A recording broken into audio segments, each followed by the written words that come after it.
on stage like 16 or 17, the performance manager, he came and said, hey, I think I need you to do Dauphiné. And I wasn't meant to race. I was like, kind of had a bit of a holiday book with the family, didn't really want to go. And I was like, okay, whatever, I'll go. I'll knock another fifth out if I need to. Yeah. Well, I'm not sure. You ever do the Giro Dauphiné or the Giro Swiss? I did. No, I never did them combo. No. I wouldn't recommend it. I always see people because it's like it comes around super quick. Mate, I think I had 5 days after the end of the Giro until leaving for Dauphiné. Like, it was a bit ridiculous. And the first 2 days in Dauphiné, I was like, I don't want to be here, eh? Well, your head's not on, let alone your body. No, like, I really didn't feel good. And then I just started to feel a little bit better and a little bit better as Dauphiné went on. And then a couple of people on the team started joking, like, you could go to the Tour, eh? And I was like, nah, I won't go to the Tour. Yeah, like, I don't want to go to the Tour. Like, who's done Giro Dauphiné Tour? Like, that's a ridiculous race program. Like, I'd never do that. And then, like... With practically 10 days off, I guess, between total? 5 before, 5 after, is it? Or no, so you got, like, 2 weeks after Dauphiné. 2 weeks, right. Yeah, plenty of time. Yeah, heaps. Well, that, of course, was the episode that I did last week with Jack Haig. If you haven't heard that episode, get across and have a listen to that one. That was a really cool episode, talking all about his way through the peloton and his struggles and his things that he's overcome to get where he is right now today. This is Talking Luft, a Life in the Peloton podcast presented by our partners, MAAP. And right now, MAAP have been kicking off their global series of environmentally conscious rides because we all like to think outside is free. Well, it isn't. The Help Wanted program is about starting a ride, any ride that aims to bring awareness to the local environmental issue you're passionate about. Because if we want to continue to benefit from Mother Nature's wonder, we must invest in its future. Go across to maap.cc to read more about the Help Wanted program and how you can be involved. This is a classic Talking Luft with Jack. I've got Hagee, I've got him back. We're back to our roots, talking style, coffee, beer, culture, and everything else that we ask our guests here at Talking Luft. Guys, I'm not going to go on too long today. Make sure you get out and check out the new Life in the Peloton book just released. That is exclusively available at maap.cc. That is a book that I have been writing with my good friend Tom Southam for about the last 4 years, and we've launched it. It has gone out into the wild. This is your handbook to life in the Peloton. Everything you want to know about the pro Peloton. Well, maybe not everything, but everything that I learned over my years, and I've put it into one spot to help you, or if you're a young pro or a young kid inspiring to be a pro, what life is like in the pro world. Well, I've put some stories from my experiences in there, but I've also put some stories and I've spoken to other people who've done stuff that I was never able to do. Win the Tour of Flanders, we spoke to Alberto Bettiol, or riding in the front in a Grand Tour, we spoke to Mike Woods as well. Everything wrapped up in there, understanding what life is like in the peloton. It's a great book. I would love you guys to have one in your hands while you're watching the Tour de France, or whenever you're sitting down watching a race, or just got a bit of free time to enjoy. So check that out. That is the new Life in the Peloton book. And guys, sit back and enjoy. Here we go. A bit of Talking Luft with Jack Haig.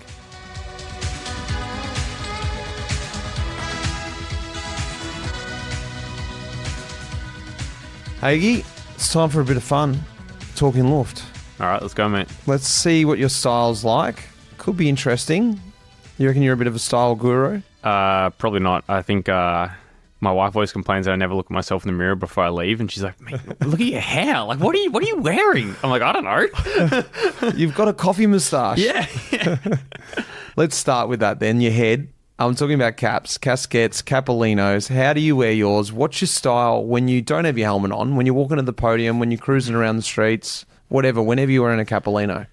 Forward, cap down, lightly on the head. Lightly, nice. Yeah. What about when you were mountain biking? Did you ever get into the caps then? I don't reckon we were pro enough to even have caps, mate. Do you remember your first cap experience? I reckon it was probably with UniSA. Yeah, I reckon we got a UniSA cap, and that was pretty cool. Were you sort of in on it? Were you like, oh, these are a bit stupid, these little hats? Were you like, oh, this is cool? I maybe didn't fully understand the concept of the cap just because I didn't grow up with like cycling and the history of cycling. They are quite weird. If you don't Yeah. know it, you're like, what's the use for this? Yeah, like I kind of thought it was cool that you could wear it onto the podium, stuff like this, but I always remembered seeing people with them under the helmets just being like, I don't really get it. It's 40 degrees and Yeah. someone's wearing another thing. Yeah, I'm like, geez, it must be so hot. It is a bit weird sometimes. Yeah. But, all right, what about if you could race back in the day, no helmet, back in the 90s when those guys raced, what would your style have been? Would you have, worn a headband, a cap? Would have been cut cap. Cut cap? Yeah. Taffy style? Yeah, because I hate a hot head. So, but I like the idea of a cap. So, visor, forward, down, but then the top cut off for ventilation. What about when you got on the big climbs and stuff? Would you have just gone all the way to the finish with the cap on? Would you have just, frisbeed it off? No, that's why you cut the cap, so you can wear it all the way to the line. I know. You don't overheat. But you still would have got that, when the brim, when it drips, you would have got that one bit of drip from the middle of the brim from the sweat. I haven't really experienced this because I was maybe too young into cycling. Yeah, but if you wear one when you're warming up on the trainer. True. Yeah, true. You get the drip onto the face. Yeah, maybe I would have got rid of it. Because you can't do the flip up with a visor. I think it looks a bit weird. Yeah, because I often do climbs without my sunnies on because I hate having a hot face. So I probably would have got rid of the cap on the final climb. Right. Cut cap on the flats, frisbeed off. Yeah. We got to the bottom of that. I like it.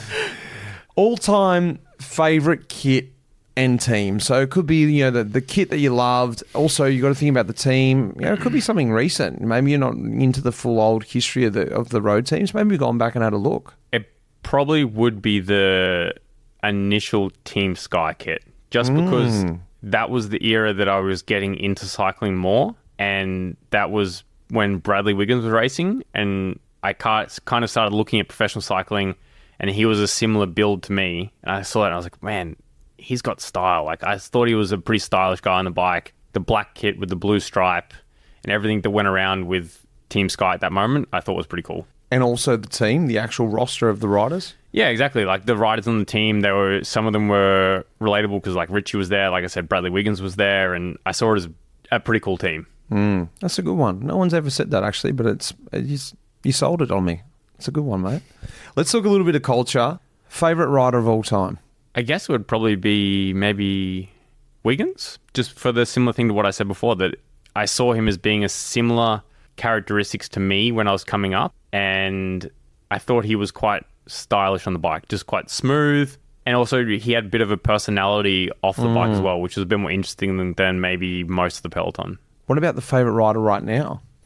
Maybe Tadej. I reckon Tadej, because coming back to it again, I think majority of the peloton's probably not that interesting to the outside, and I think Tadej has a really nice personality. He's obviously incredibly talented and quite a versatile rider that brings maybe more people into the sport because of the way that he races and the way that he acts on and off the bike. He's not a robot. No, exactly. And this is what I think it makes him my favourite rider at the moment. Good one.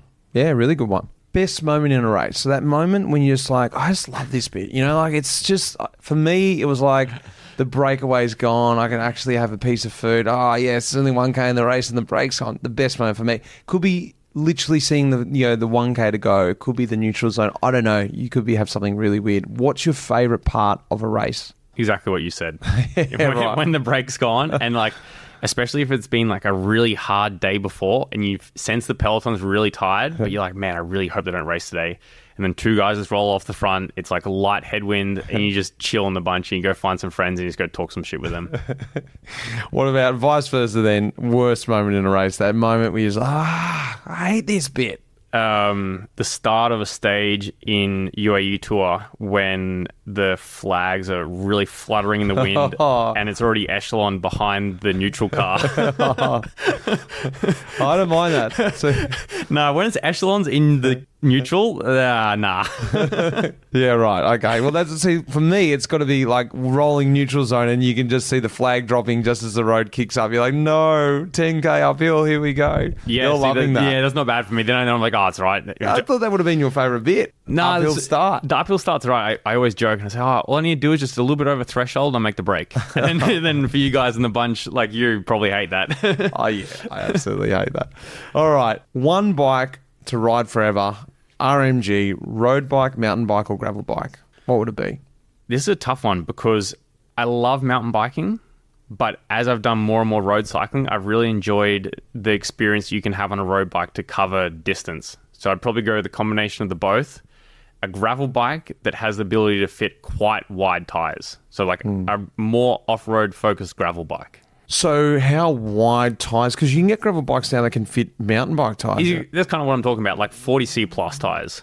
But like, would it still be much faster than a mountain bike? Why wouldn't you just go a mounto then with actual Because suspension? you can swap the wheels. Ah, right. Yeah, right. so I'm I see what thinking you're you saying, keep the gravel frame. Yeah. And then you can whack the mountain bike wheels in it to do light off-road stuff, but you can whack the roadie wheels in it, and if you can go touring and see a lot of things because you can cover ground. Wouldn't you miss though, like being on like big mountain bike tires and then realizing I would love just like a little dually now, just be able to do some stuff? There's nothing beats a trail or like enduro style mountain bike and just like ripping a flow trail on this. That's so much fun, but I think I'd miss the ability to cover ground and see new things. So I love experiencing a new country or a new place on the bike. So I think you go fast enough that you can see a lot of different things, but you go slow enough that you can appreciate things when you pass it.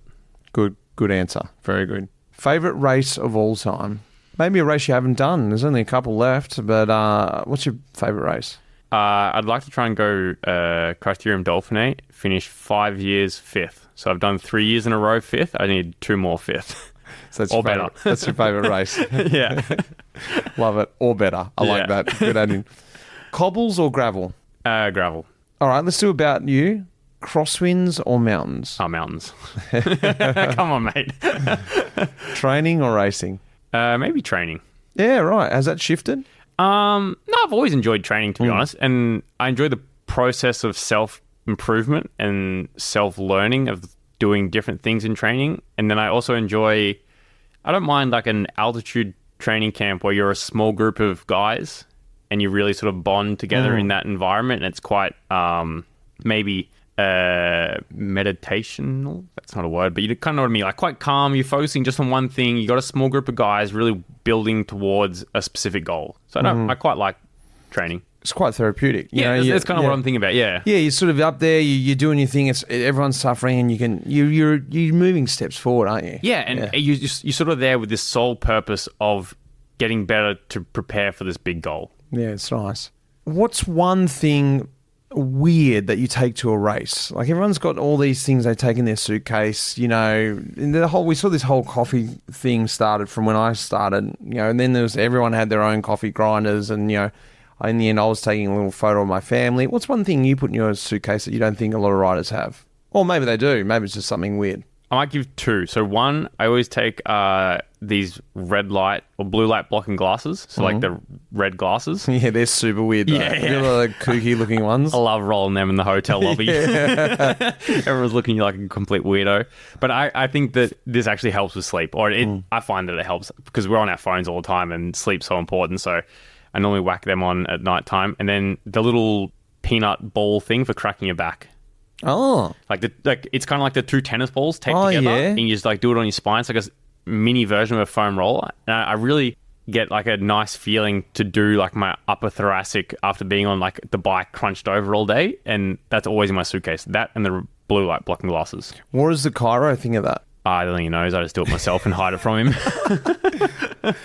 I always wonder that. Like they always say, you shouldn't crack your knuckles, and do this. And then you see Kairos, it's just like, let's crack away, Are you a coffee shop guy or not? Like when you go out training, do you like to pull up and have a brew? I love a good brew stop.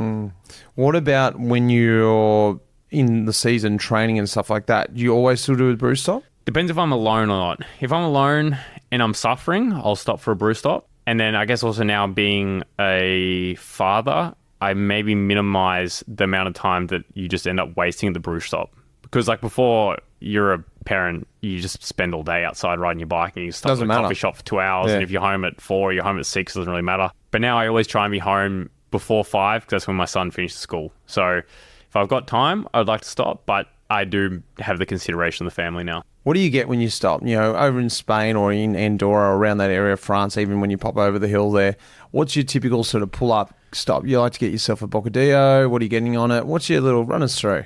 Depends on where I am and depends on the If it's like a more Australian style cafe, I normally go for something sweet, like a muffin, or I've been getting to scones. Don't really get them in, especially in Spain, we don't get scones. Jam and cream? Yeah, jam and cream. Nice. Yeah, and then I normally go the Americano in Europe or the long black in Australia.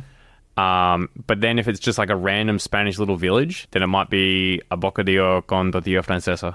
Lovely. Yeah, Just so a it's standard Spanish omelette. omelette. Yeah, Yeah. lovely. I like it. Favorite training loop of all time? That one loop that you do and I just love this loop. Explain where it is, where it starts, run us through the loop because someone out there is going to know it. I guess this is one that I do quite often and I enjoy. It's in Andorra.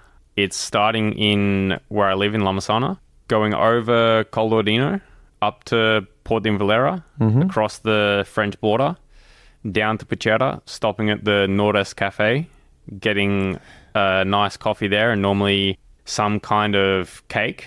Nice. And then you're riding down the valley, hopefully with a tailwind, false flat downhill into Liceo. Turn right, head up back into Andorra. Again, you still maybe catch that slight tailwind up the valley. You get home, you've done about 5 hours, but it's been mentally quite easy because you do all the vertical meters in the beginning. You've had a nice coffee stop. It's a round loop. So it kind of ticks all the boxes for me. Three Nations. Three Nations, exactly, Old mate. school Three Nations. I do remember that loop. Very nice. I like that loop. I used to do it the other way around. Yeah, the other way around is real good for burning KJs because it's basically all uphill the whole way and you're always pressing on the pedals. I go for the soft option. It was good to do like tempos because you'd roll down the whole way from your, because I used to live in Soldeo, so you'd roll all the way down to the bottom and then it's like, right, it's uphill all the way home now. You basically got like 3.5 hours out, I reckon, slide uphill all the way. It's great for those long tempos. I'm more about the easy ride and the coffee stop. Best bike of all time. That one bike that you think about doesn't have to be the fastest, most crazy technical bike. It could be. What's your favourite bike of all time that you've had? I reckon it was I guess it was the first disc brake Scott foil that we got. Oh, right. Yeah, nice. On Green I never rode that. I remember that was maybe like the innovation point as well, where we started getting disc brakes, bikes started having more technology in them, and that was the first time I was like, oh, wow, it's actually a sweet bike. So, yeah, maybe that. Yeah, cool. I like it. BWS. Beer, wine or spirits? What's your drink of poison? Used to enjoy wine, but since having a kid, I can't really polish off a bottle of wine and feel great the next morning when the kid wakes up at 7. So I'm more about I really appreciate now just a beer. What beer? I'm more of I like the experience of tasting different beers. So I work my way through the selection of beers in the supermarket. Nice. So I'll just chip away at the different selection. So once you get through the supermarket, you're like, right, in the new supermarket this month, this year, So there's actually a craft beer brewing place in San Sebastian. And I sometimes, being in Andorra, very difficult to get things sent there. So I normally order the beers through Liceo and then ask the wife very nicely if she's going down there to pick them up for me. I love that. I love it. All right, mate, war story. One of those days where you're just like, oh, this bloody day, everything went wrong. I was out the back, I barely made it. Could have been the Giro. Giro loves producing war stories. What's that one day? Tell us about it. I forget, it was my first or second year pro Tour of Poland. Oh, right. Nice. Yeah. Cool. Notoriously long stages in Tour of Poland. Yeah, very long. Notoriously starting quite late as well. Yeah, it was super late. Like 3 or 4 o'clock in the arvo. Yeah. It's ridiculous. I think Tim Wellens won this stage. Yeah, right. So it was pretty filthy weather, raining. Which isn't actually normal since they moved it to the end of August or whenever it is. Yeah. There was a massive group of us out the back and we all missed time cut. A lot of guys pulled out because we needed to do this lap at the finish line as well. So we already passed the bus. So you need to go around and do the lap again. Oh, I was in this one. I remember this. I was hoping you were there. I remember this. Yeah. I was hoping you were. Do you finish? Yeah, it was super hard. Swaying on with it. I was so cold that day because no one wore kit. Yeah. I reckon it must have got cold or raining halfway through the stage or something. I was so cold. Yeah. Everyone pulled out. I remember we were in Green Edge. We were in Green Edge. Half our team pulled out. Yeah. Sorry, I'm interrupting the story. No, I was hoping you were in this. I couldn't remember if you were there, but I was hoping you were there because, I was either my first or second year pro and I was like, what the hell is going on? I think we got into the bus at 7:30 or 8 p.m. at night and it was basically dark. We'd all basically missed time cut. It was so cold and wet and I was just like, what is pro cycling? Is this really what I signed up for? And then the next day got cancelled, and because half the guys pulled out, the last day was a TT, and I think there was like 40 guys started. But it was probably this stage because it was early on in my pro career, and yeah, it was like 8 hours long and just horrendous. We got our ass, I think I might have even pulled out. I think I got our ass kicked, or either I pulled out and got my ass kicked, or I can't remember, but I do remember that day. Yeah, it was a filthy day. I'd forgotten about that. God. Yeah. A couple questions left, mate. That cheat meal, that one meal that you just go, you know what, I don't care anymore. I'm preparing for the Tour de France, whatever it is. I'm having it tonight. I need it. I don't know if it's even a cheat meal. It's just something that I really, really like, and it's takeaway Indian. We were talking about this. I did an interview, and they said, what's your favorite meal? And I said, probably Indian. And what Indian, though?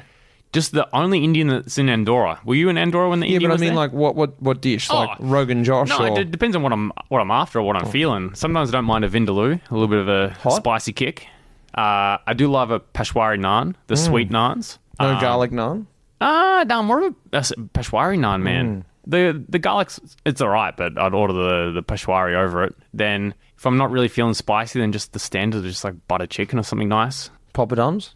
Yeah, of course. Yeah. So yeah, Indian. Nice. Takeaway at home. Yeah, it's not necessarily cheap. It's beautiful. Yeah, I love it. And I reckon it's pretty hard to go wrong with a takeaway Indian. Yeah. Like, on average, you probably normally get a good one. Yeah, and then on average, they can only be average, so it won't be too bad. Exactly. Last one, mate. What's the best thing about riding a bike for you? You've ridden lots of different styles of bikes. Didn't really want to get into it at the start, but all of a sudden you're still riding a bike today. Why are you still riding a bike? It comes back to probably the independence that it gives you to be able to transit around places and to experience a new place. I think I spoke about it before, that it's the right speed of travel for me, where you travel fast enough that you can see a lot of different things, but it's slow enough that you can appreciate things when you pass it by on the side of the road. Good call. Yeah, the experience of exploring new places on a bike, I think, is the thing that I enjoy the most. Beautiful, Haig. Thanks, mate.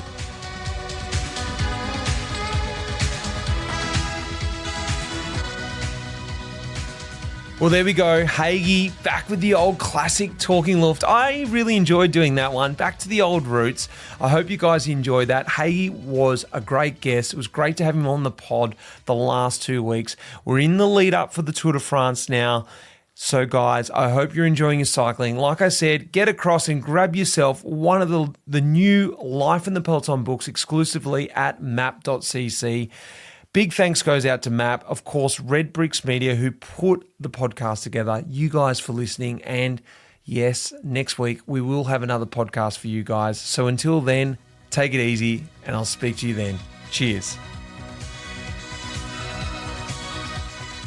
That iconic music in this episode was composed by none other than the legend Pete Shelley. Cheers, mate.